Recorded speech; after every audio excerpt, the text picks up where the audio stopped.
Solar અને hybrid solar અને wind project માટે ગુજરાત અને દેશની balance of plant solution provider company KP energy limited national stock એક્સચેન્જના મેન બોર્ડ પર સીધી લિસ્ટિંગ સાથે નોંધપાત્ર સીમાચિહ્ન હાંસલ કરી છે।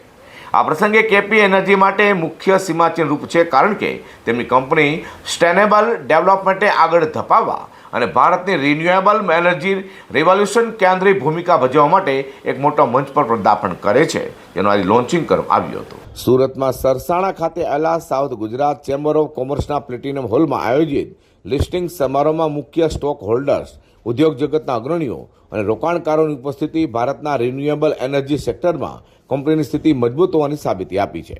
કેપી એનર્જીની 2010માં શરૂઆત કરીને આ નોંધપાત્ર સફળતા સુધીનો સમગ્ર સફર ઇનોવેશન, સસ્ટેનેબિલિટી અને પવન અને હાઇબ્રિડ ઉર્જા સોલ્યુશન્સમાં સ્રષ્ટા પ્રત્યે કંપનીની અતૂટ પ્રતિબદ્ધતાને દેખાવે છે। આ પ્રસંગે કેપી એનર્જીના મેનેજિંગ ડાયરેક્ટર જણાવ્યું હતું કે અમે એનએસઈ પર કેપી એનર્જીના લિસ્ટિંગની ઉજવણી કરતા અત્યંત ગર્વ અનુભવીએ છીએ। આ સીમાચિહ્ન અમારા માટે એક નાણાકીય સિદ્ધિ કરતાં ખૂબ જ મહત્વનું છે તેમ જણાવ્યું હતું। મારું નામ ડૉક્ટર ફારૂક પટેલ છે અને કેપી ગ્રુપનો ચેરમેન એન્ડ મેનેજિંગ ડિરેક્ટર છું। સર, કઈ રીતે લિસ્ટિંગ કરવામાં આવ્યું છે અને આગળ કઈ રીતે આ કેપી ગ્રુપ આગળ વધશે? લિસ્ટિંગ અને મેઇન બોર્ડ એનએસસીનું લિસ્ટિંગ કહેવાય। 8 વર્ષ પહેલાં એસએમઈ પ્લેટફોર્મની ઉપર હતી આ કંપની કેપી એનર્જી લિમિટેડ। 2016માં એનું લિસ્ટિંગ થયું હતું। 2018માં બીએસસીની ઉપર મેઇન લિસ્ટિંગ થયું મેઇન બોર્ડ પર। હવે જે છે તે એનએસસીની ઉપર પણ એનો ક્રાઇટેરિયા ફૂલફિલ થતાં એને આજે એનએસસીના મેઇન બોર્ડની ઉપર લિસ્ટિંગ કરવામાં આવ્યું છે આ કેપી એનર્જી લિમિટેડનું। વેપારીઓને કઈ રીતે ફાયદો થશે આ લિસ્ટિંગ?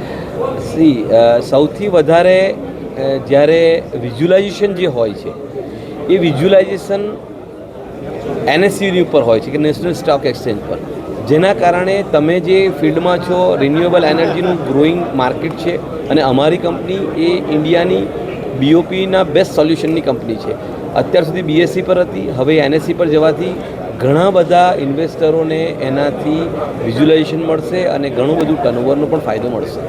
આ રિન્યુએબલ એનર્જીમાં ફ્યુચર તમારે કઈ રીતનું છે અને આમાં કોમ્પિટિશન પણ ઘણી બધી છે? આનું મારે કંઈ કહેવાનું રહેતું જ નથી, કેમ કે 2030નો આપણો નેશનલ ગોલ મોદી સાહેબ દ્વારા જ 500 ગીગાવોટનો જ્યારે મૂક્યો હોય, તો હવે અમારી તો બહુ નાની કંપની કહેવાય એમના ગીગાવોટ સ્કેલની ઉપર 500 ગીગાવોટની સામે અમે 1.3 ગીગાવોટ કર્યું છે અને બીજું 10 ગીગાવોટ અમે કરવા જઈ રહ્યા છીએ અને એ જ અમારી નેમ છે કે અમે 2030 સુધીમાં 10 ગીગાવોટ, પરંતુ ફ્યુચર આનું છે તે આપણી જિંદગી પૂરતું તો ઇનફ જ છે, તો એના પછીના લોકોના માટે બી આનું ફ્યુચર જબરદસ્ત છે।